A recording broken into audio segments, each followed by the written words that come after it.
మాయా గుడారంలో దయ్యాలు. అనగనగా ఒక అడవిలో జంతువులు పాతకాలపు మాయా గుడారంలో దయ్యాలున్నాయి అని మాట్లాడుకునేవి. అదే అడవిలో కిట్టు అనే ఒక తెలివైన ఉడత, చంటి అనే ఒక అమాయకపు జింకపిల్ల స్నేహితులుగా ఉండేవి. కిట్టుకు ఎలాగైనా మాయా గుడారంలో ఏమున్నాయో తెలుసుకోవాలి అని చంటిని తీసుకుని పాతకాలపు మాయా గుడారం దగ్గరకు వెళ్ళింది. అక్కడ వెళ్ళగానే లోపల్నించి ఏదో వింత మ్యూజిక్ వినిపిస్తుంటే కిట్టుకి ఆసక్తి పెరిగి భయపడుతున్న చంటిని కూడా తీసుకుని లోపలికి వెళ్లాడు. లోపల చాలా పాత చెక్కబొమ్మలు కిందపడి ఉన్నాయి.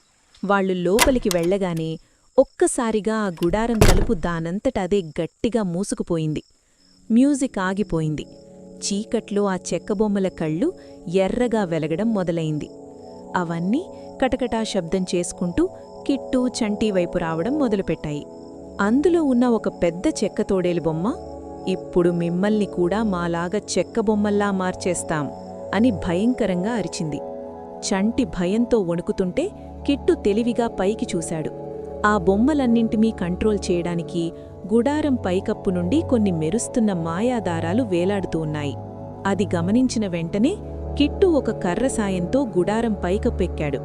తన పదునైన పళ్లతో ఆ దారాలన్నింటినీ కొరికేశాడు. దారాలు తెగిపోగానే బొమ్మల్లో ప్రాణం పోయి వాటి కళ్లల్లో వెలుగు ఆరిపోయి నిర్జీవంగా నేలమీద పడిపోయాయి. మాయం పోవడంతో వెంటనే గుడారం తలుపు తెరుచుకుంది. కిట్టు వేగంగా కిందకి దూకి చంటిని తీసుకుని వెనక్కి చూడకుండా అడవిలోకి పారిపోయాడు.